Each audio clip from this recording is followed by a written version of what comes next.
దేవునికి స్తోత్రం కలుగును గాక.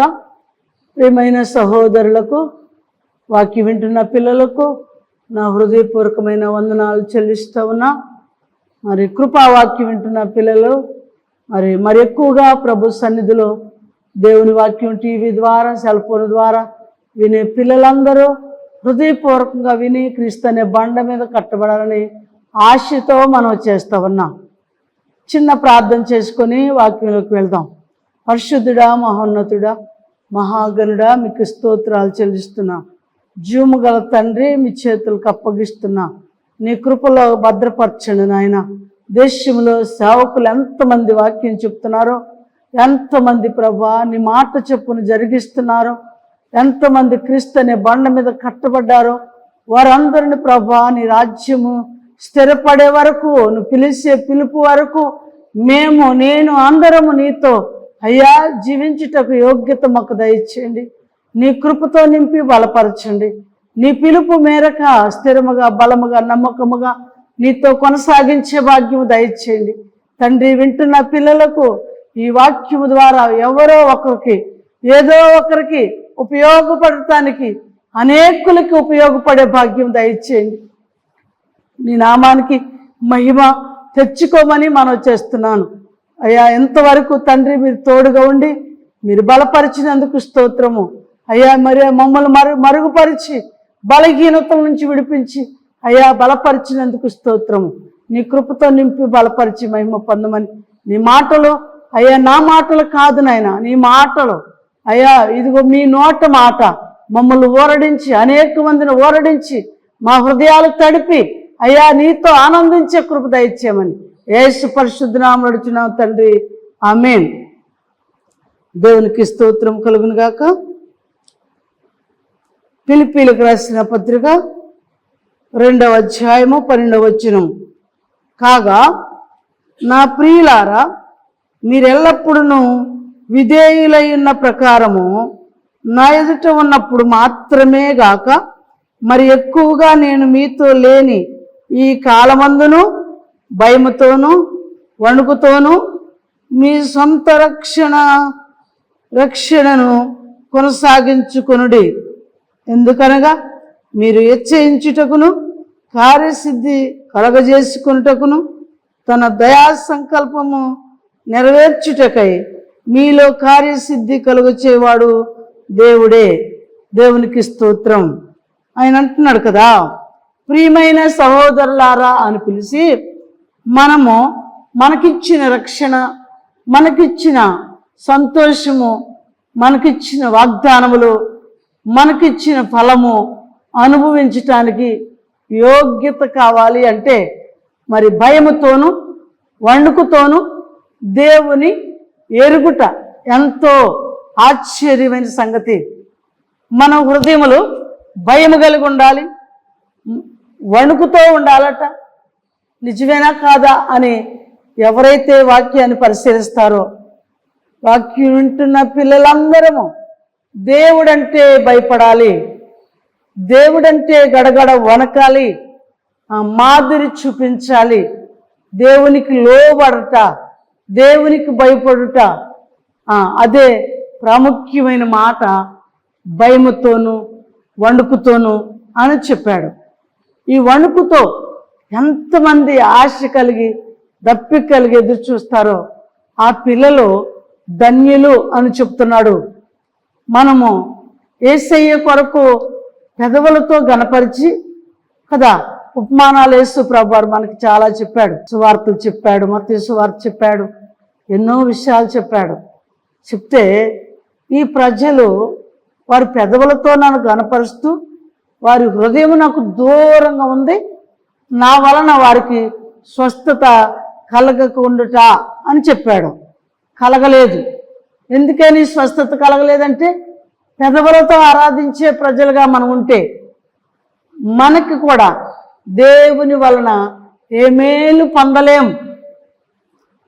ఈ మహిమ మాట మనకు అర్థం అవ్వాలి.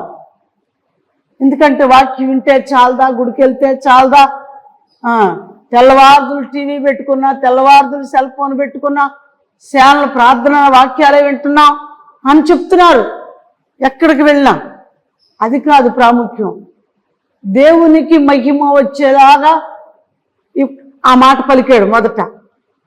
ఈ ప్రజలు పెదవులతో నన్ను గణపరుస్తున్నారు, వారి హృదయము నాకు దూరంగా ఉంది అని ఈ రెండు మాటలు ప్రభువే పలికాడు, నేను పలకట్లేదు.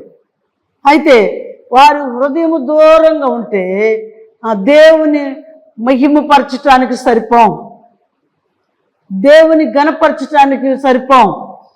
ఇంకొక మాట చెప్పేశాడు, ఆయన వలన మనకి పెదవులతో గణపరిస్తే, హృదయము ఆయనకు దూరంగా ఉంటే మనకు స్వస్థత రాదు, కార్యం జరగదు, మేలు జరగదు, మహిమలు చూడలేం, ఆ ఆశ్చర్యమైన కార్యాలు చూడలేం. మరి మీరేమంటారు? పర్వాలేదమ్మా, మేము గుడికి వెళ్ళి వస్తాం, ఆదివారం వెళ్తాం, లేకపోతే బుధవారం వెళ్తాం, టీవీలో వింటాం, ఎన్ని వినినా, ఎన్ని మీటింగులకు వెళ్ళినా మన హృదయం ప్రభువుకి నమ్మకముగా, మనలో విశ్వాసాన్ని, నమ్మకాన్ని చూస్తున్నాడు ఆయన. నువ్వేమిస్తున్నావో చూస్తలేదు, ఏ వస్త్రాలు కట్టుకున్నావో చూస్తలేదు. పట్టు వస్త్రాలతో వస్తున్నావా, మంచి ఉన్నతమైన వస్త్రాలతో వస్తున్నావా అని చూడట్లేదు మన యేసయ్య. నీ హృదయము దేవునికి అనుకూలంగా ఉండాలని కోరుకుంటున్నాడు. నీ హృదయము ప్రభువుకి సమర్పణ చేయాలని కోరుకుంటున్నాడు. సమర్పణ చేసిన హృదయాలకి నేను అనుభవించిన అనుభవంలో చెప్తున్నా, కొన్ని ఇరుకులు ఉన్నాయి, కొన్ని చిక్కులు ఉన్నాయి, కొన్ని ఎక్కట్లు ఉన్నాయి, కొన్ని ఇబ్బందులు ఉన్నాయి. సమర్పణ చేస్తే హ్యాపీగా వెళ్ళిపోతాం అనుకుంటున్నారేమో, హ్యాపీగా వెళ్తానికి వీల్లేదు. కొన్ని శ్రమలు, కొన్ని ఇరుకులు, కొన్ని ఇబ్బందులు, వాటిని ఎదుర్కొంటూ ప్రభువుతో నడుస్తూ ప్రభు వైపు చూస్తూ ఉన్నప్పుడే ఆయనకి మహిమ తేగలం. ఆయనకి నేను నడిచే నడక ద్వారా మహిమ ఉందా, నేను నడిచే నడక క్రియ ద్వారా మేలు ఉందా, ప్రభువుకి మహిమ వస్తుందా, నా మాటల ద్వారా మహిమ వస్తుందా అని పరీక్షించుకోవాలట మనం. అందుకని ప్రియమైన యేసయ్యే మనతో ఎంత స్పష్టంగా రాశాడు. ఏమనంటే, నేను మీతో లేని ఈ కాలమందును, నేను మీతో లేని ఈ కాలమందును అంటే మనతో ఇప్పుడు ఈ కాలములో మరుగుగా ఉన్నాడు, కానీ బహిరంగంగా లేడు. యేసు ప్రభువారు వచ్చినప్పుడు బహిరంగంగా ఉన్నాడు భూలోకంలో, అయితే ఇప్పుడు మరుగుగా ఉన్నాడు. కానీ ఇప్పుడు అంటున్నాడు కదా, మీతో లేని ఈ కాలమున భయముతోనూ వణుకుతోనూ మీ సొంత రక్షణను కొనసాగించుకొనుడి. రక్షణ ఒకసారి పొందాం, కానీ ఇక మరలో డోకా లేదు. ఇక నా భక్తికి నేను హ్యాపీ, నా జీవితం ఇక దేవునికే, ఇక దేవుని రాజ్యమే అనుకుంటున్నారా? నేను మీకు ఒక సందేహం కలుగజేస్తున్న వాక్యము వివరణ అర్థం అవ్వాలి. రక్షణ పొందినాక కూడా మన హృదయము అప్పుడప్పుడు అక్కడక్కడ వ్యసనపాటు, తొందరపాటు, తొట్టుపాటు, ఈర్ష్య, ద్వేషం, మనసు మత్సరం కలుగుతూ ఉంటుంది. మానవులం కదా. అయితే రక్షణకి మచ్చలు పడుతున్నాయి. నీవు పొందిన రక్షణ వస్త్రం మీద మచ్చలు, డాగులు పడుతున్నాయి. నువ్వెప్పుడు మచ్చలు పడుతున్నావో, ఎప్పుడు వ్యసన పడుతున్నావో, ఎప్పుడు తొందర పడుతున్నావో, రక్షించబడిన నీవు ఇక పర్వాలేదు అనుకోవద్దని నేను ఖచ్చితంగా చెప్తున్నా, మీతో ఖచ్చితంగా చెప్తున్నా.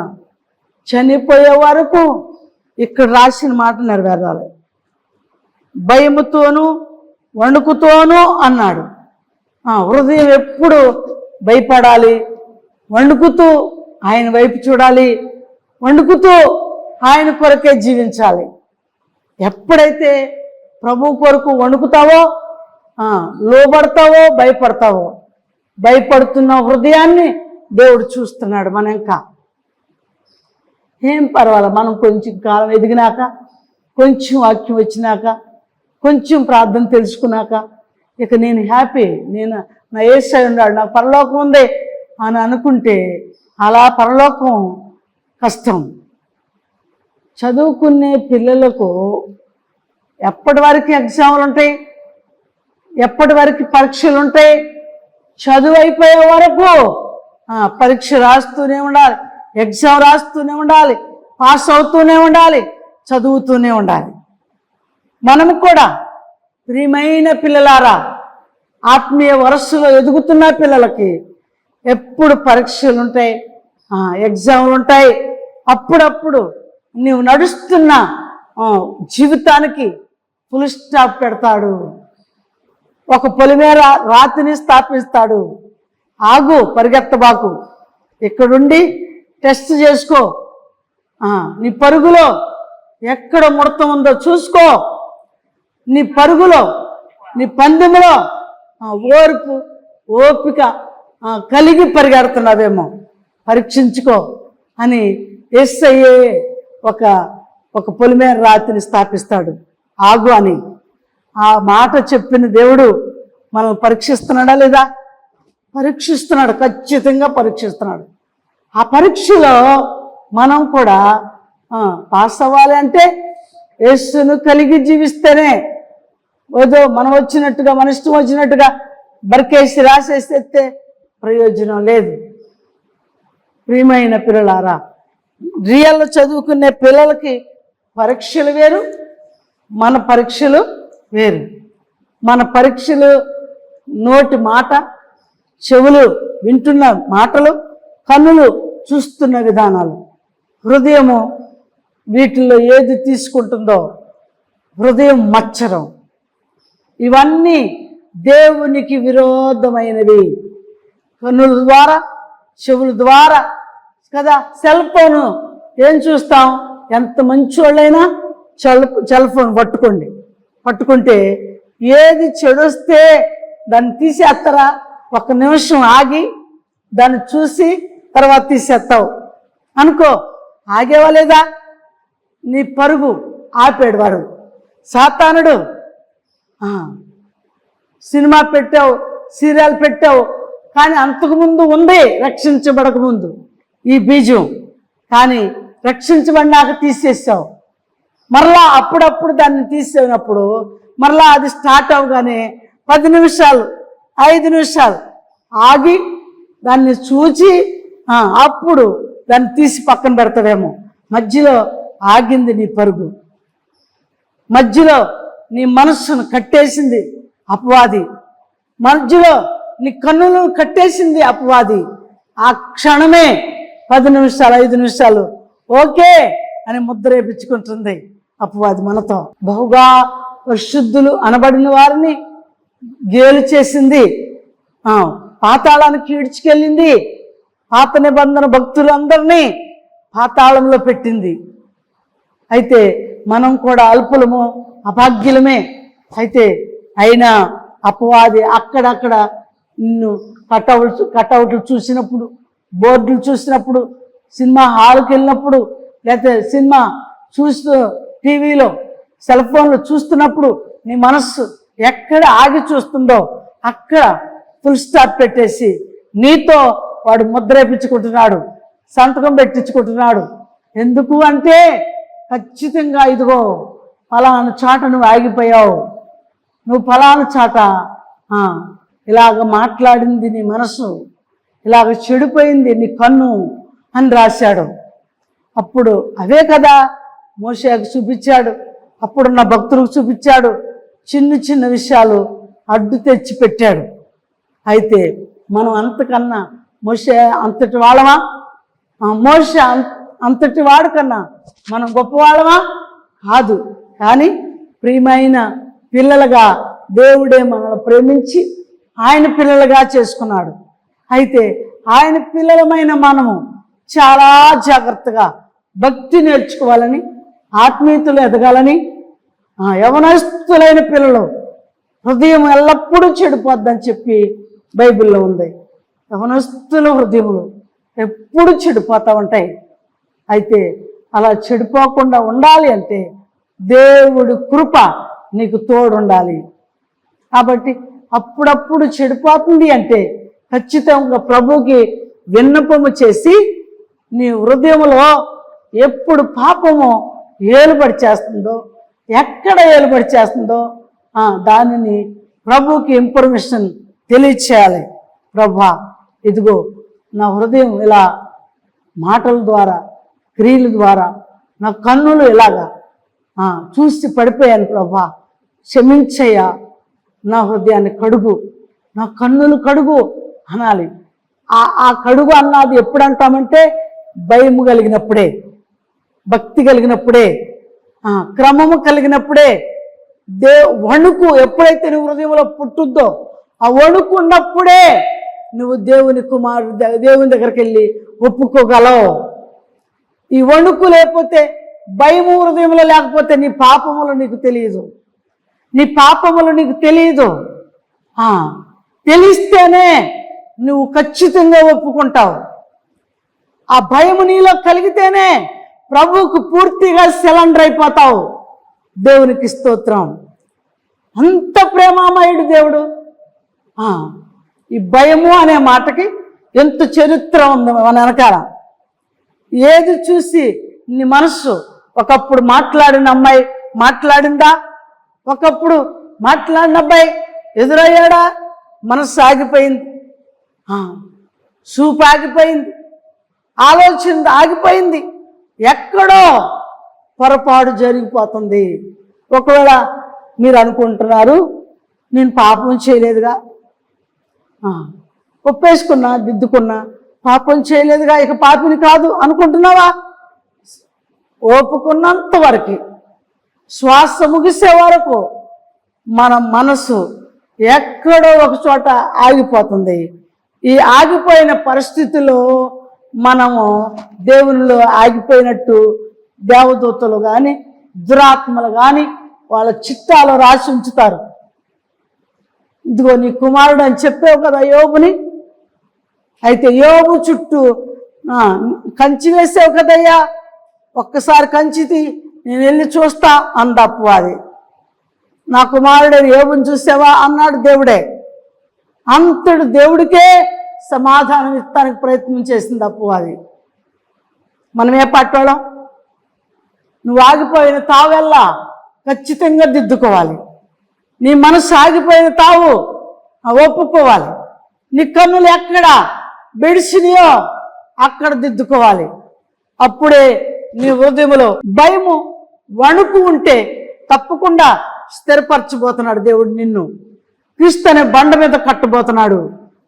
ఎప్పుడైతే భయముతో వణుకుతో మన హృదయాన్ని సరి చేసుకుంటామో అప్పుడే నీవు ఆయన కుమారుడివి, ఆయన కుమార్తెవి అని వాక్యం సెలవిస్తుంది. అందుకే నీకేమంటున్నాడంటే సొంత రక్షణను కొనసాగించుకునుడి.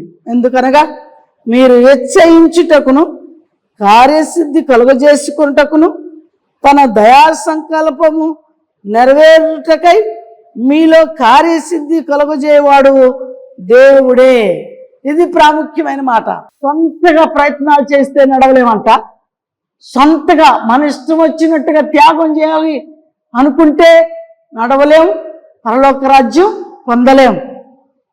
నీలో కార్యసిద్ధి కలుగజేసేవాడు దేవుడే గనక ఏర్పరచుకున్నాడు కాబట్టి, ఎన్నుకున్నాడు కాబట్టి ఆయన కృప నీతో ఉండి నడిపించునుగాక. నడిపించేది ఎవరు అనుకోవాలంట? మనం ఎంత భక్తి చేసినా, ఎంత వాక్యం చెప్పినా, ఎంత ప్రార్థన చేసినా ఖచ్చితంగా కృప కలిగిన దేవుడు, ఆ దయా సంకల్పము కలుగు చేసిన దేవుడు నిన్ను ఖచ్చితంగా నడిపించడానికి ఇష్టపడుతున్నాడు. నిన్ను ప్రతిరోజు, ప్రతి ఈవినింగ్, ప్రతి ఉదయం నీతో ఉండి నిన్ను ఎలా నడపాలో ఆయన కృపచేతే నడిపిస్తాడట. ప్రియమైన పిల్లలారా, ఎంతగా ప్రేమించేవారు ఎవరైనా ఉన్నారా? అమ్మ నాన్న చనిపోతారా అమ్మ సరిపోద్దా, నాన్న సరిపోతాడా? ఈ ప్రేమకు మించిన వారు ఎవరైనా భూలోకంలో ఉన్నారా అంటే ఎవ్వరు లేరు. భూలోకంలో మిన్న అయిన ప్రేమ గలవారు, తల్లి కన్నా మించిన ప్రేమ దేవుడి దగ్గరే ఉంది. తండ్రి కన్నా మించిన ప్రేమ యేసయ్య దగ్గర మాత్రమే ఉంది. అది నేను ఎంతో కాలం గ్రహించలేని గుడ్డి జీవితం కలిగి ఉన్నాను. తెలుసా మీకు? ఎంతో ఒక కనీసం 15 సంవత్సరాలు పాటు అమ్మ ప్రేమ, నాన్న ప్రేమ మించిన వారు లేరు అన్నట్టుగా ఉన్నది నాకైతే అప్పుడు. అయితే కొద్ది చిన్నతనం, కొంత బైబిల్ లోతు తెలియని స్థితి ఉంది. అయితే అప్పుడు అమ్మా నాన్నకు మించిన ప్రేమ ఇంకెక్కడా లేదు అన్నాను నా నోటితో నేను. కానీ ఇంకా ప్రభు ఒక అడుగు లోతుగా నడిపిస్తున్న కొలది, నన్ను నడిపిస్తున్న దేవుడు నాకు అర్థం చేసే కొలది శక్తివంతుడైన దేవుడి దగ్గరే ఆయన ప్రేమ ఉందని గుర్తించగలిగాను. తండ్రి మరచిన, తల్లి విడిచిన, తండ్రి యేసు ప్రేమ మనం చనిపోయే వరకు మనల్ని వెంటాడుతున్న యేసయ్య, ఎన్నుకున్న యేసయ్య, కృప చూపిన యేసయ్య శాశ్వతంగా నిన్ను నిలబెడటానికి, నడిపించటానికి ఇష్టపడుతున్నాడు. కార్యసిద్ధి కలుగు చేసుకొనుటకును తన దయా సంకల్పము నెరవేరుటకై మీలో కార్యసిద్ధి కలుగు చేయవాడు దేవుడే. మీలో కార్యసిద్ధి కలుగు చేయవాడు దేవుడే. తెలవనప్పుడు ఏమనుకుంటున్నాం? మా అమ్మ, మా నాన్న, మేము గనక, నేను గనక అన్నాం. అయితే దీనంతటికి కారణం ఒక ఆయన గొప్ప రక్షకుడు ఉన్నాడని మర్చిపోయి నేను గనక, నా బలం, నా శక్తి, నా జ్ఞానం అనుకున్నా నేను. అయితే ఇప్పుడైతే ఆ మాట అంటాకు గుండె చాలదో, గుండె గజగజ వణుకుతుంది. ఎందుకంటే దేవునికి భయపడి దేవునికి ఎప్పుడు సరెండర్ అయిపోతామో అప్పుడు ఆయన కొరకే జీవించాలి, ఆయన మాటే పలకాలి, ఆయన కొరకే ఎదురు చూడాలి, ఆ నిత్య రాజ్యము కొరకే స్థిరపడాలి. అంతేగాని నేను గనక అంటానికి ఎవ్వరం చనిపోం. నేను గనక అంటే ఉపయోగం లేదు, ప్రయోజనం లేదు. వాక్యం ఎంత లోతుగా చెప్తుంది. కార్యసిద్ధి కలుగజేయవాడు దేవుడే. మీరు మూర్ఖమైన వక్ర జనము మధ్య నిరపరాధులను, నిష్కళంకులను, అనింద్యులనైన దేవుని కుమారులగునట్లును సనుగులను, సంక్షేమలు మాని సమస్త కార్యములు చేయుడి. దేవునికి స్తోత్రం. ఎవరన్నా వస్తే వాళ్ళని చూసి సనుగుతాం, మనకిష్టం లేకపోతే గొనుగుతాం. కానీ యేసయ్య మాట స్వచ్ఛంగా చెప్తున్నాడు కదా. ఆయన అంటున్నాడు కదా, వక్ర జనము మధ్య, మూర్ఖులైన వక్ర జనము భూలోకములో ఉండారట. ఆ వక్ర జనం ఎవరో నువ్వు గ్రహించాలి. నీ ఎరుగోళ్ళు అవ్వచ్చు, పొరుగోళ్ళు అవ్వచ్చు, ఊరోళ్ళు అవ్వచ్చు, గ్రామస్తులు అవ్వచ్చు, బంధువులు అవ్వచ్చు, లోకస్తులు అవ్వచ్చు, ఎవరైనా వారి మధ్యలో నీవు నీ దివిటి వెలిగించుకొని దేవుని కొరకు జీవించాలి అంటే వక్ర జనము మధ్యలో మర్యాదగా, క్రమముగా, దేవునికి మహిమ తెచ్చేలాగా, దేవుని నామము ఆ స్థలములో వెలిగించబడేలాగా ఉపయోగపడే వ్యక్తిగా ఉండాలని కోరుకుంటున్నాడు. వక్ర జనము మధ్యలో మనం ఉంటే, వాళ్ళందరిలో కలిసిపోతే, నేను ఒక మాట గుర్తొస్తుంది. లోతు, అబ్రహాము కలిసి ఉన్నారు. అయితే కలిసి ఉండన్నాళ్ళు పర్వాలా. అయితే లోతు, అబ్రహాము వేరైపోయినప్పుడు ఐగుప్తు దేశానికి వెళ్ళిపోయాడు లోతు. అక్కడున్న పొలాలు కోరుకున్నాడు. అయ్యా నువ్వు తూర్పు తట్టుకెళ్తే నేను పడమటి తట్టుకొస్తానురా, నేను పడమటికొస్తే నేను తూర్పు తట్టుకెళ్తానని అబ్రహాం చెప్తే ఐగుప్తు ప్రదేశము ప్రాంతము పచ్చగా సంతోషంగా ఉంది. అయితే అప్పుడు నేను ఈ తూర్పు తట్టుకెళ్తా, ఈ పచ్చగున్న మైదానాలన్నీ నాకు కావాలి అని చెప్పి కోరుకొని వెళ్ళిపోయాడు. వెళ్ళిపోయినప్పుడు ఆయన దేవదూతలు వచ్చినప్పుడు ఎక్కడ ఉండాలని ఉందంటే బైబిల్లో 10 మంది కూర్చునే బజార్లో రాజవీధిలో కూర్చున్నాడని ఉంది. 4 10 మందిలో కూర్చున్నాడని ఉంది అబ్రహాం. లోతు 10 మందిలో కూర్చున్నాడట దేవదూతలు వెళ్ళినప్పుడు. ఆ 10 మందిలో కూర్చున్న కాడకే లోతు ఇంటికి వెళ్తే లోతు ఇంటికాడ లేడని, బయలుదేరి బయటకు వెళ్తున్నప్పుడు బజార్లో ఉన్నాడని ఉంది బైబిల్లో. ఎంత గొప్ప మాట! లోతు రాజకీయంలో నడిచాడు, లోతు బజార్లో కలిసిపోయాడు, లోతు అనేక మంది ప్రజలతో కలిసి మమేకముగా జీవించాడు.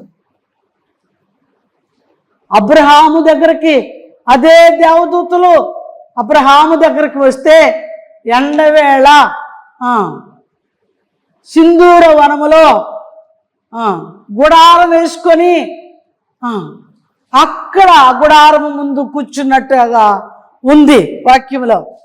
అబ్రహామేమో గుడారంలో కూర్చున్నాడట, లోతేమో బజార్లో కూర్చున్నాడని ఉంది. బజార్లో కూర్చున్న లోతుకి ఇంటిలో మమ్రేవ వనములో ఆ గుడారం వేసుకొని ఎండవేళ ఆ ఇంటి వద్దే కూర్చున్న అబ్రహాముకి తేడా చెప్పాడు. బైబిల్ చెప్తుంది, నీవు 4గురిలో కూర్చొని మాట్లాడుతున్నావా, ఒక్కరి జనముతో కూర్చుంటున్నావా, ఒక్కరి జనముతో కలిసి తిరుగుతున్నావా? ఖచ్చితంగా వాక్యం చెప్తుందమ్మా. ప్రియమైన సహోదరులారా, వంకర జనముతో